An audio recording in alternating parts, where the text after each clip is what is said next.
C'est dur de trouver 3 points. C'est dur de trouver 3 points. Et Ouais. puis, non, mais par contre, bravo Lille.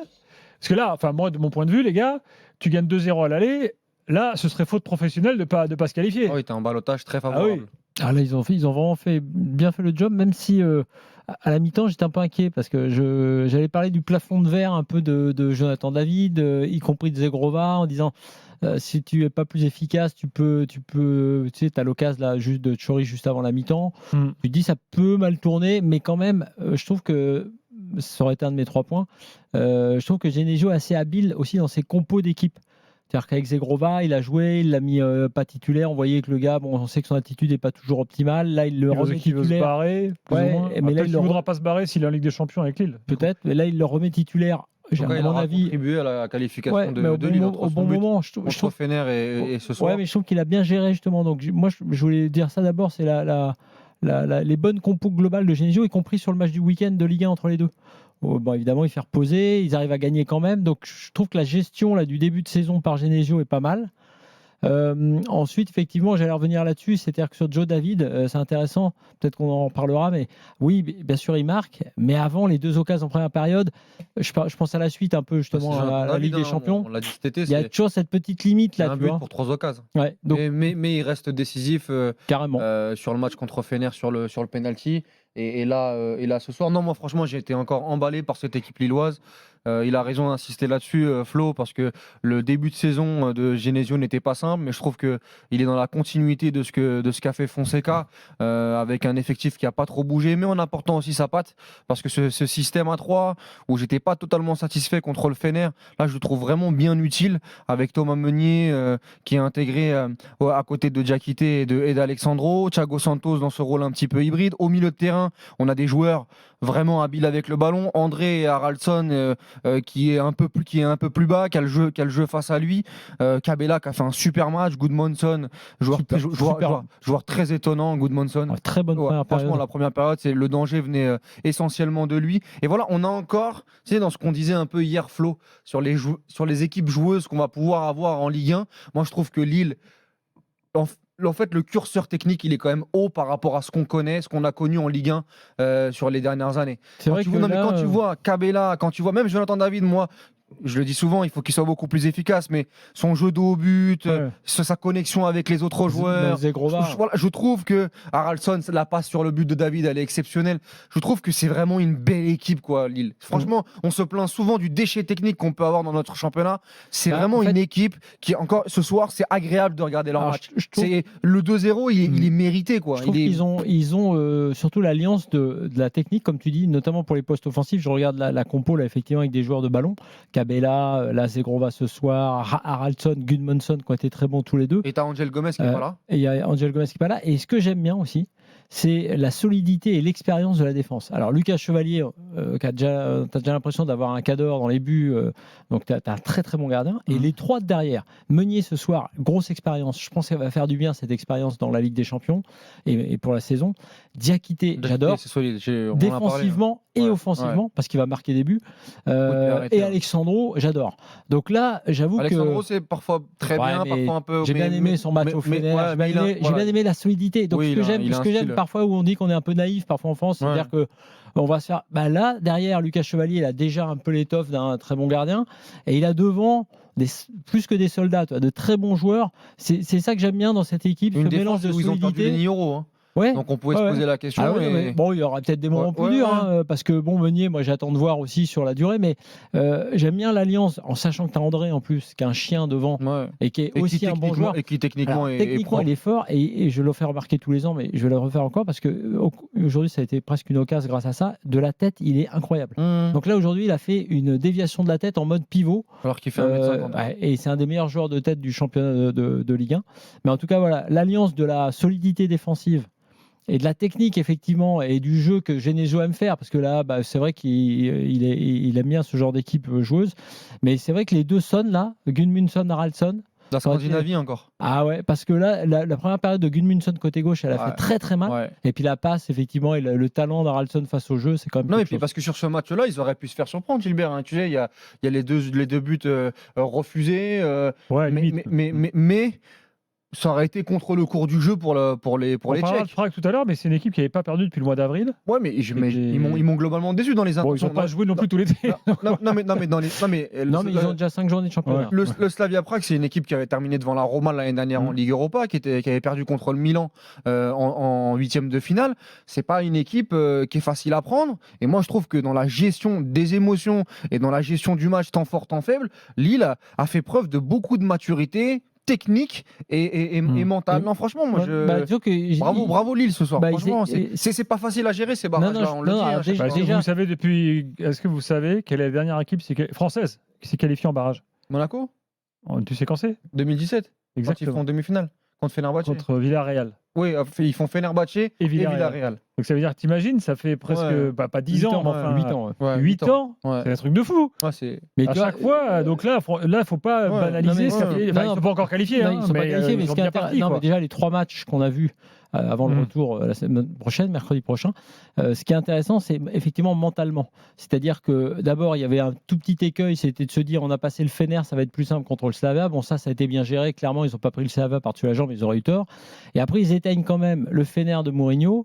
Ils éteignent le Slavia qui vient de battre la Saint-Gilloise, qui est quand même l'Union Saint-Gilloise, qui n'est pas n'importe qui, on va dire, au niveau Europa League, quoi, on va dire, pour faire simple. Europa League, Conference Europa League. League, Conference League. Non plus. Non, mais oui, mais tu vois, ça veut ils dire ont fait que quart d'Europa nous, League il y a 2 ans. dont on dit qu'on a plutôt ce niveau-là, c'est-à-dire que c'est plutôt une équipe Europa League qui va essayer de performer en Ligue des Champions. Lille, eh ben, elle éteint le Fener de Mourinho, elle est en train d'éteindre le Slavia relativement facilement quand même, parce que certes, il y a eu ces buts refusés et cette action à la fin de la première période, mais c'est très mérité ce 2-0. Donc vraiment. Et puis même globalement, lui, ouais. si on doit parler de la préparation, nous on en a parlé dans les afters de l'été, pendant les JO, je me disais, bon attention, t'as Genesio qui arrive, t'as l'histoire David, est-ce qu'il va partir ou pas partir, l'histoire Zegrova, je trouve quand même que Olivier Létang, c'est bien géré, quoi. Il n'y a pas eu de remous. Quand on compare avec l'Olympique de Marseille l'année dernière, la fameuse préparation du barrage contre le Panathinaikos, ils n'ont pas parlé, ils ont bossé. Il y a quand même un match entre les deux contre Reims où tu sais pas la santé d'un joueur cadre. Genesio en a parlé. Tu gagnes quand même 2-0 là-bas. Tu arrives à te remettre à l'endroit. Les compos sont plutôt bonnes. Tu n'as pas eu un recrutement, hormis le petit Sahraoui et Meunier, extraordinaire. Et tu gardes cette ossature, tu gardes cette cohérence. Bravo Lille, bravo Lille. Il y a un truc, le seul bémol, mais Moi, je ne les attendais pas à ce niveau-là. Attention, il y a un bémol qui va tomber. Le bémol va tomber sur un point, mais le banc de touche. C'est-à-dire que je pense effectivement que là, en ce moment en tout cas, même si tu as parlé de Sahraoui, je regardais effectivement. Tu as le petit Muko. Oui, mais Muko, on l'a vu l'autre jour, on ne sait pas ce que ça vaut. Il a fait un bon match contre Reims. C'est vrai que le banc de touche, en tout cas, ce sera important parce que qui dit Ligue des Champions, ça veut dire match dans la semaine. Bon, ok, là, la gestion elle est bonne, mais c'est relativement simple parce que tout le monde est frais quand même. Faudra voir si sur la durée, ça, voilà. À part des noms d'ailleurs qui nous parlent bien, Olmeta, Mbappé, il y a des noms qu'on connaît. Mais t'as Mbappé qui a fait une bonne rentrée contre Reims. Contre Reims, oui. Après il y a Bayo, mais tu sais que Bayo, on ne sait pas ce qu'il va donner sur la saison. Ouais. Donc voilà, le petit bémol, parce que c'est une équipe là quand même, très bonne équipe de Ligue 1, qui va se qualifier en Ligue des Champions, enfin on l'espère. Donc maintenant, derrière, il faut 16-17 joueurs. Hein. Tu ne peux pas y aller avec 12-13 mecs. Hein, donc, Aurélien est avec nous au 32-16. Aurélien, bonsoir. Salut les gars. Salut. Bon, tu dois être content là. Salut Aurélien. Ah ouais, franchement, c'est plaisir de voir un match comme ça, avec des superbes ambitions de Genesio sur la compo de départ où il a fait le choix de mettre Haraldsson au milieu de terrain. Donc on a quasiment. Insiste là-dessus, c'est vrai. 5 offensifs sur la compo de départ. On parle souvent d'une Ligue 1 défensive. Là, on a été ambitieux et l'ambition a payé. On a dominé, il y a eu quelques petites frayeurs, mais dans l'ensemble, on a dominé. On a eu beaucoup d'occasions. Il y avait 2 gros loupés de David en première mi-temps. Donc le 2-0, il est logique.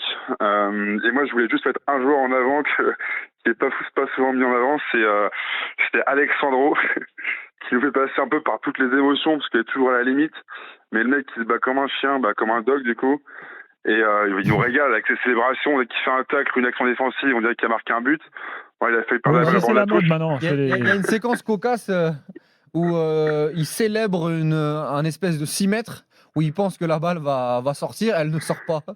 Je sais pas si vous avez vu. C'est qui tes 5 offensifs là? Il y a Haraldsson, Capella, Zegrova, Zegrova, Capella, Jonathan David. Santos.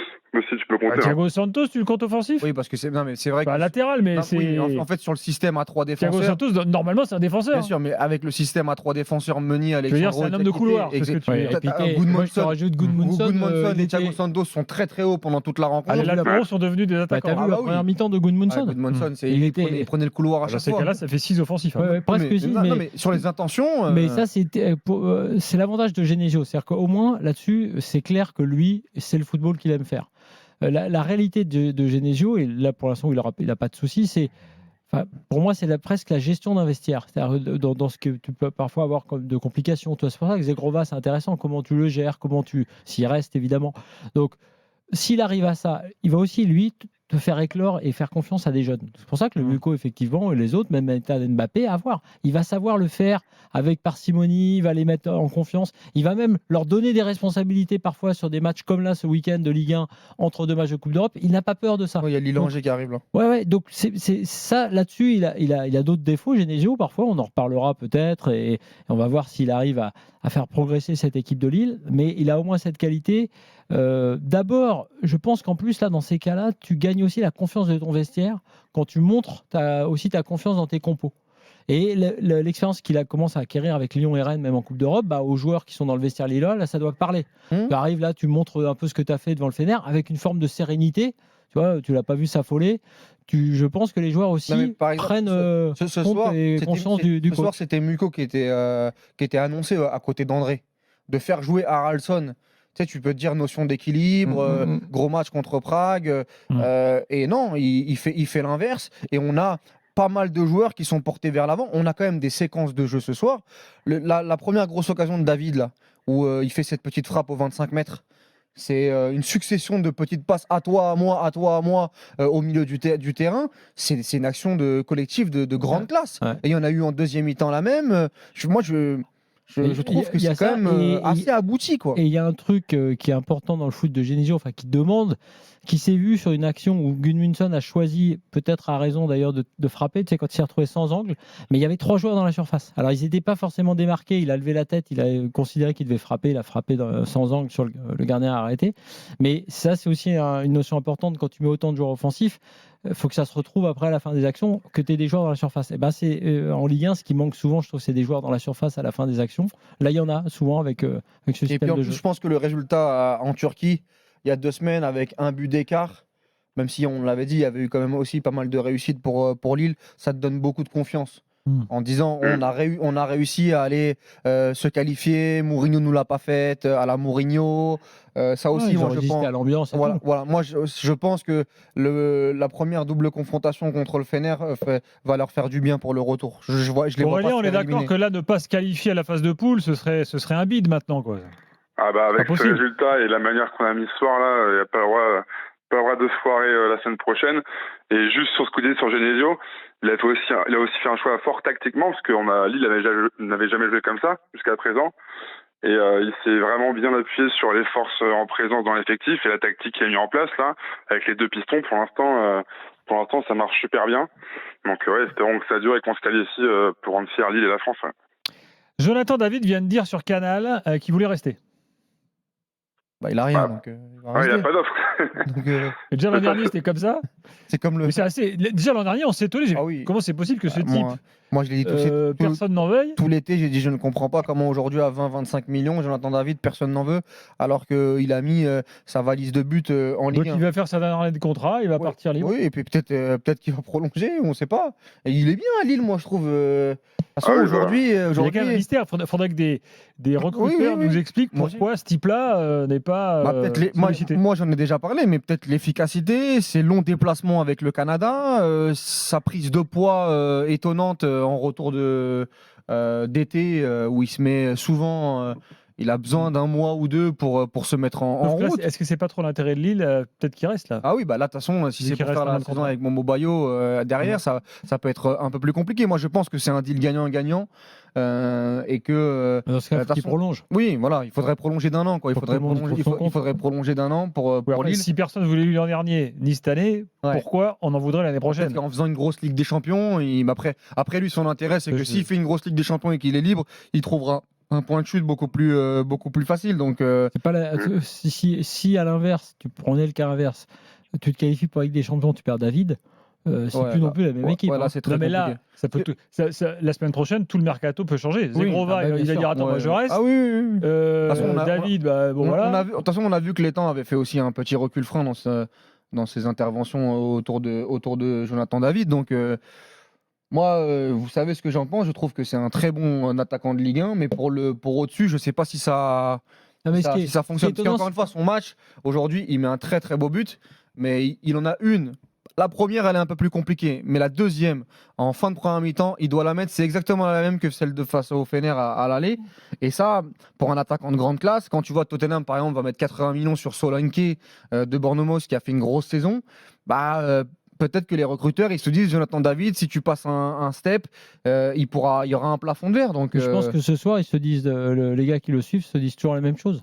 Parce qu'effectivement, T'apprends quand tu rien vois ce les soir. les deux actions de la première participe au période, jeu. évidemment, ce ne sont pas des actions bon ultra attaquant. faciles parce que le ballon est un peu derrière lui. Mais là, un attaquant de très haut niveau doit au moins cadrer Toute la l'une des deux. méchanceté, tu sais, quand ils sont un peu plus méchants. Ouais, Quoi, des fois, et puis, je trouve que des fois, il est les un deux peu- actions, elles sont dans la tribune. Ouais. C'est-à-dire qu'en fait, il n'a pas cadré une des deux.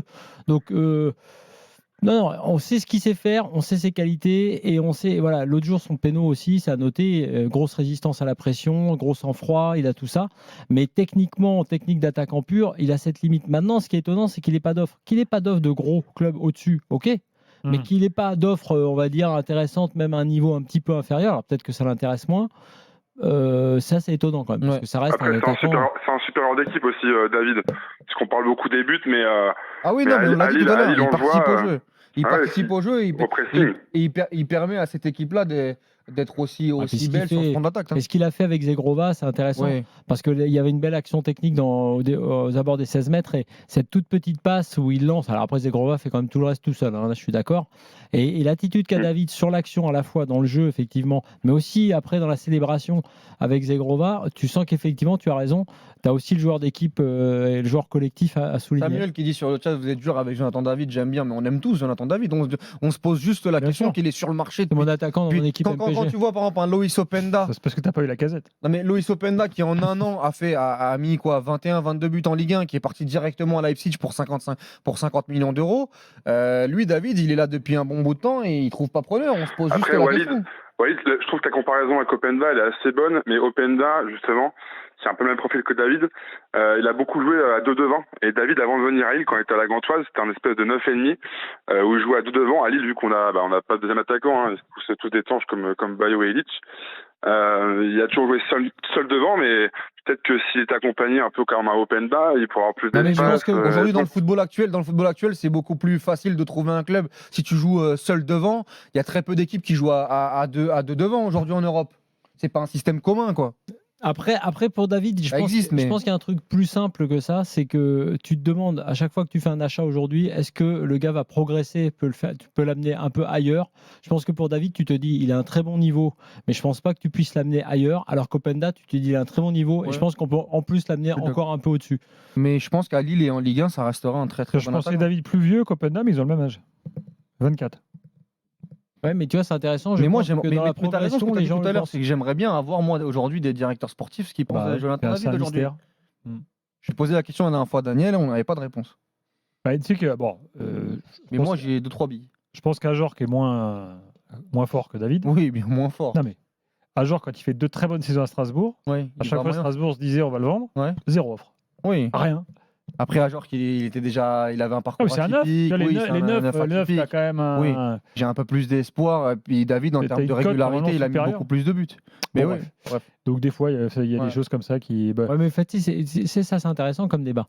Serhou Guirassy, Terrier, il va aller Serhou Leverkusen, par Guirassy, exemple. quand il est à Rennes, Ouais. on n'en veut plus.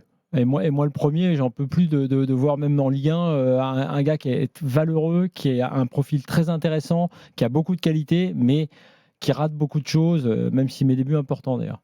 Et Guirassy, t'as vu en Bundesliga la saison qui fait 28 buts, là, il a Dortmund. C'est un truc de dingo. Ouais. Donc si tu veux, il faut avoir Mais Dortmund l'humilité. préfère Guirassy à Jonathan Ouais, David. il faut avoir l'humilité de se dire qu'est-ce que les recruteurs trouvent. Deux choses. Un, ils se disent nous, on est capable dans un système où individuellement de le faire progresser.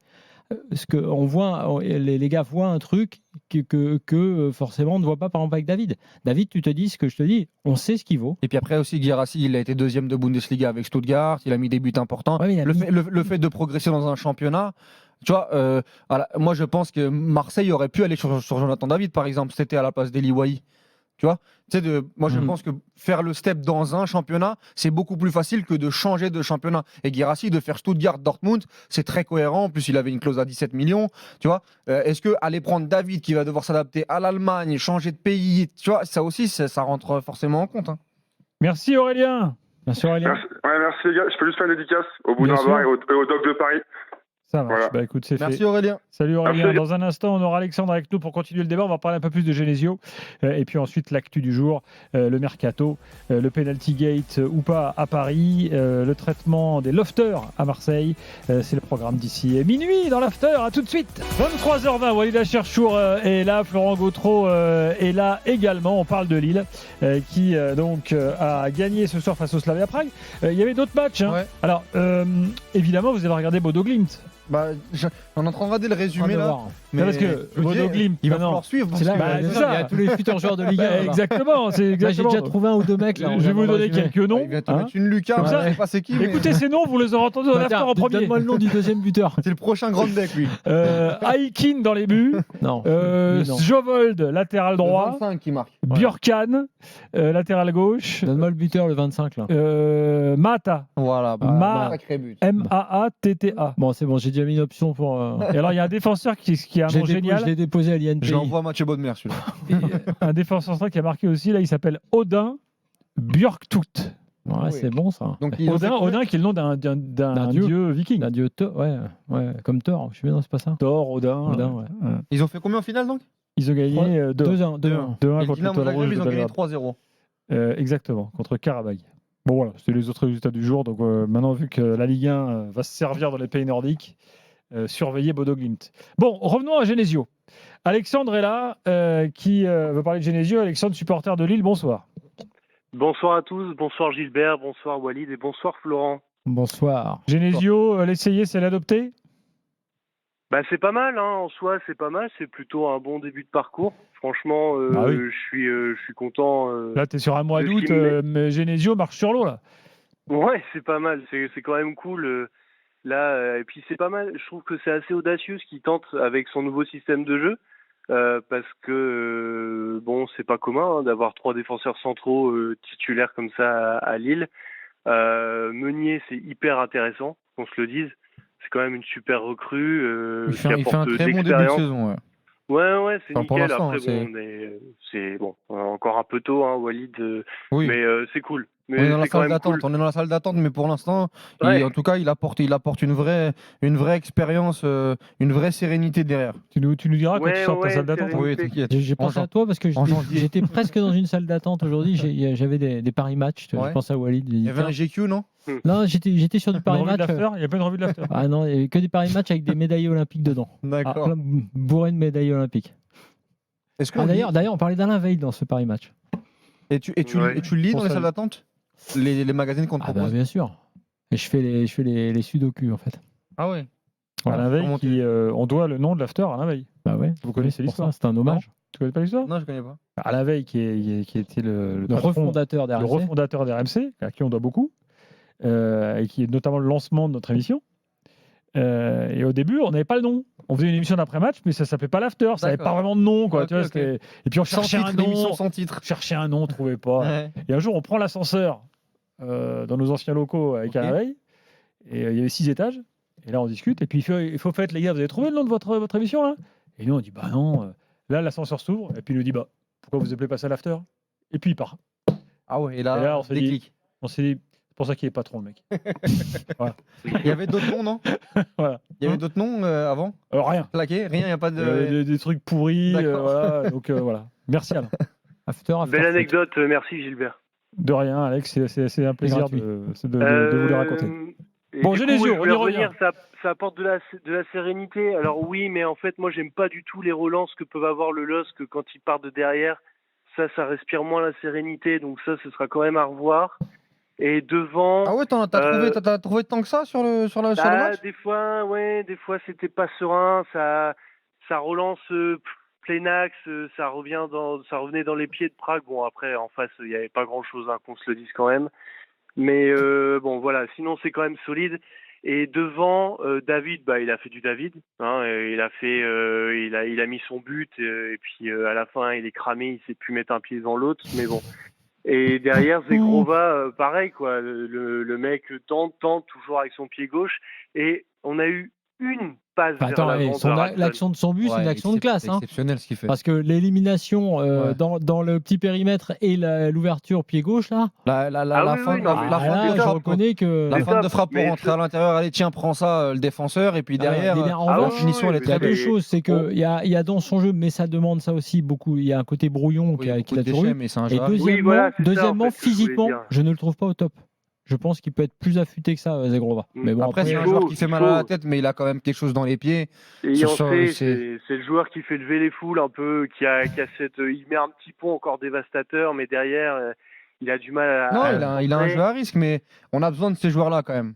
Ah oui, Dis-moi, oui, Alexandre, c'est si clair. on pouvait chipoter un peu sur Genesio, et on n'avait pas pu faire du coaching un peu plus tôt? Mais si, mais c'est ce que je disais au standard. Enfin, pourquoi? En plus, c'est dommage parce que bonne il n'y a pas remarque sur grand-chose en Genesio. face. On Que peut là, il enfoncer balance le 4 clou, mecs on peut mettre le à la 3-0. 90e. Non, mais alors, il y a deux choses. Genesio, par expérience, c'est une grosse critique qui lui a été faite à Rennes, c'est qu'il faisait ses changements ultra tard pour changer la C'est trop donne. tard. c'est Après, trop parfois, tard. il avait fait l'inverse. Il avait pris un peu la mode Ligue 1 à la 46e. Il était un peu, mais il n'a jamais été un grand fan des changements. Ça, c'est vrai.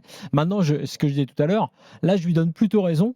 Parce que honnêtement, il n'a pas un banc de touche de dingue pour te dire tiens, j'ai envie de voir Bayo maintenant. Il y a quand même Sarawi qui peut Ouais, apporter Sarawi, des ouais, petits il brins rentre de Oui, mais différence. ça, oui, quand tu mènes, c'est vrai que je pense que dans son esprit, il s'est dit est-ce que tu vois, je dois le faire rentrer dans ce contexte-là. Moi, c'est plutôt quand il y a un souci, quand il y a un truc à régler, que je trouve que Genesio parfois dégaine pas assez vite. Là, je Ouais, trouve mais que regarde, tu vois, tu mènes 2-0 et tu as moyen d'enfoncer le clou avec, tu vois, une rentrée à la 75-76e minute. Et tu sens qu'il n'y a pas grand-chose en face. Sur le premier match, je me suis fait cette réflexion-là, mais ce soir, sincèrement, je suis. Ouais, c'est la critique, je la ferai pas ce soir. C'est pas ce soir. Moi, j'ai trouvé que. Ouais, mais à la non, mais tu vois, c'est à la plus. 90e, Tu faire sais, rentrer tout le Alex, monde. bon. c'est plus. Non, mais ça, bon, ça, c'est Ce anecdotique. soir, tu gagnes 2-0. Mais c'est surtout, je pense qu'il considère que à partir du moment où il fait sa gestion de match en match, c'est-à-dire en n'hésitant pas à faire tourner, y compris pour le match de Ligue 1 entre les deux matchs de Coupe d'Europe, il assume lui. Il va mettre en confiance les gars qui met titulaires. Il leur dit c'est bon les gars, vous avez le niveau, j'ai pas de problème, c'est vous qui gérez. Donc il met Ethan Mbappé, il met Muko, il remet Zegrova là, mais il lui dit la dernière fois non, là t'es remplaçant. À partir du moment où il fait ce turnover là. Au niveau physique, il a sa meilleure équipe, il mène 2-0. C'est pas ce soir que je ferai cette critique-là. En revanche, c'est un vrai sujet pour lui, parce que c'est vrai qu'il a eu tendance toujours à faire ses lectures de match, y compris à la mi-temps parfois. On peut faire un point individuel sur certains joueurs ou... Merci Alexandre. Merci. Alors juste un dernier mot, c'était par rapport à Haraldsson que je voulais féliciter parce que dans tout le match, il a fait une passe vers l'avant.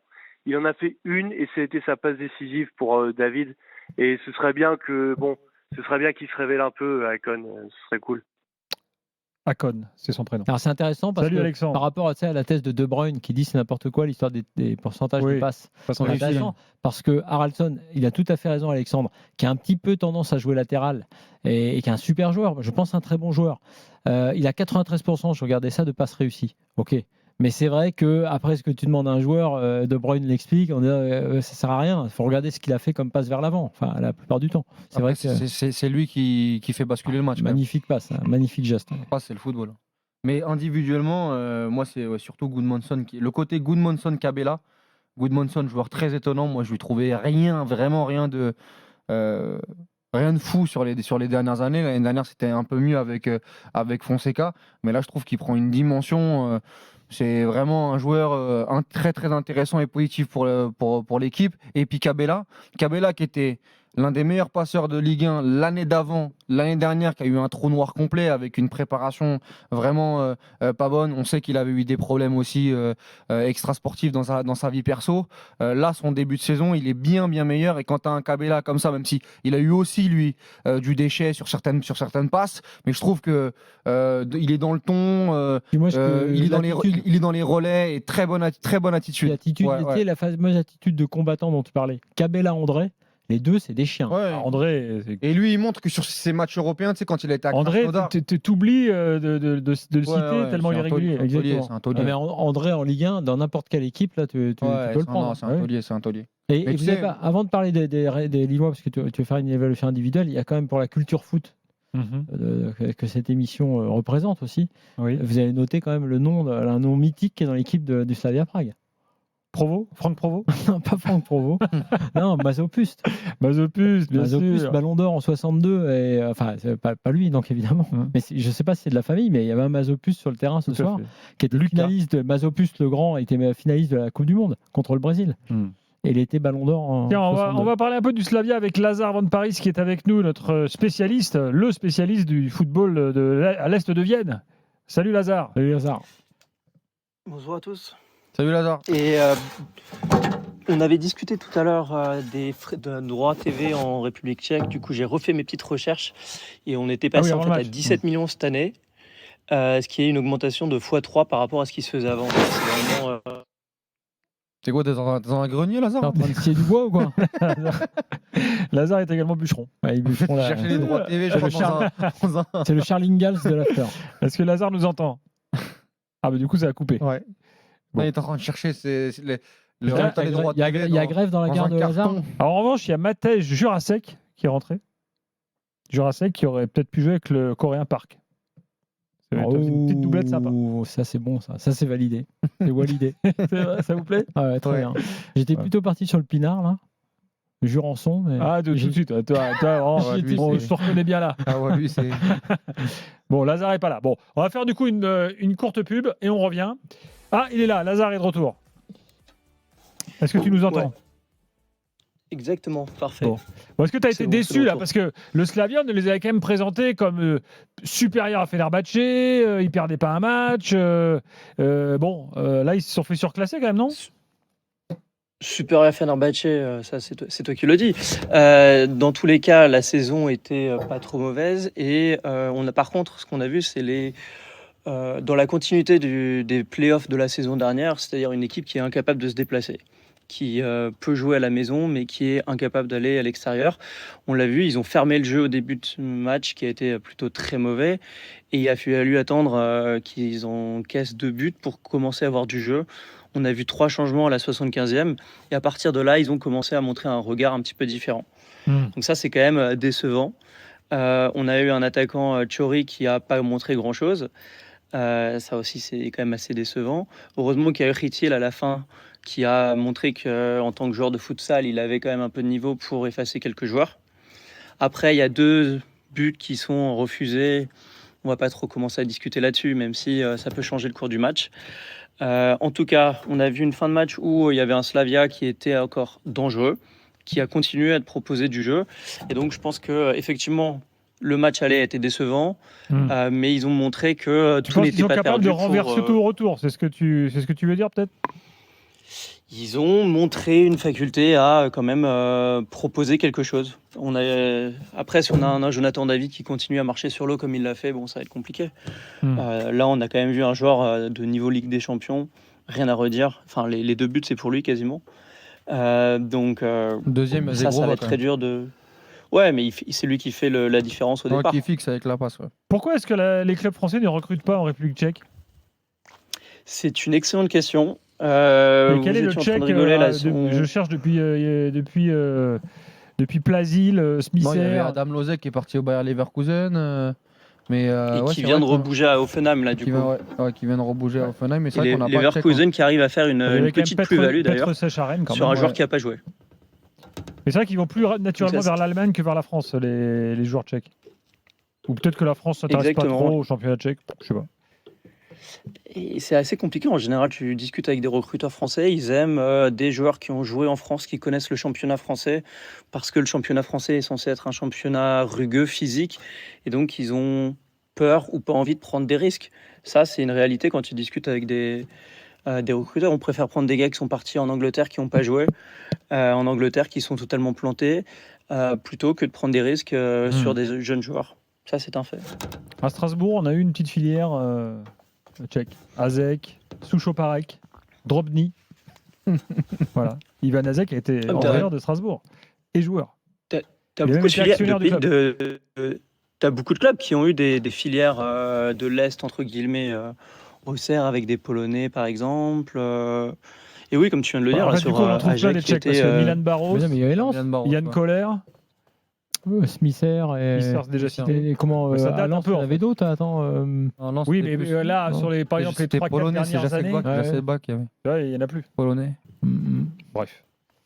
Bon, bah Lazare, on se retrouve Mais pour sur le la même retour, hein. façon, Ouais, vas-y, au vas-y. niveau du recrutement, de la même façon, si tu prends sur les 4 étrangers qui jouaient au Slavia ce soir, 3 viennent de Norvège. Donc on retrouve un peu les mêmes filières de recrutement que ce que vous disiez là sur les, Ah ouais, mais s'ils commencent à nous piquer les nos équipes joueurs un de peu Ligue 1, là, hipsters les de Ligue Tchèques, 1. ça va pas. Ah bah non, mais de toute façon, c'est vrai que la C'est pour filière nous, les Norvégiens, maintenant. norvégien, danois, c'est moins cher. Là tu as une grande filière pour le coup, que ce soit au Slavia ou au Sparta ces dernières années, et de joueurs nordiques. L'ancien entraîneur du Slavia, du Sparta, qui vient de partir aux Pays-Bas, était de là-bas, et donc il a ramené pas mal de joueurs de chez lui. On a oublié Rosnal et Rosicky. Bon, Ah oui, finalement, il y a- Rosnal, c'est vrai, Lille et le PSG. Ah non, Rosicky, Rosana c'est qui a donné une c'est petite polonais. interview un peu sympa Non, il est républicain, dans la Rosicky. presse Non, Grozicki, toi. tchèque aujourd'hui. Pas Rosicky, Grozicki. Grozicki, il est polonais, il était à Rennes. Autant pour moi. Lazare, merci beaucoup. Bonne soirée, merci à Bonne vous. soirée, à très vite. Bon déménagement, Lazare. Lazare qu'on retrouve évidemment sur son mouvement footballistique, football ski, avec toutes les infos des pays de À l'Est suivre. à suivre.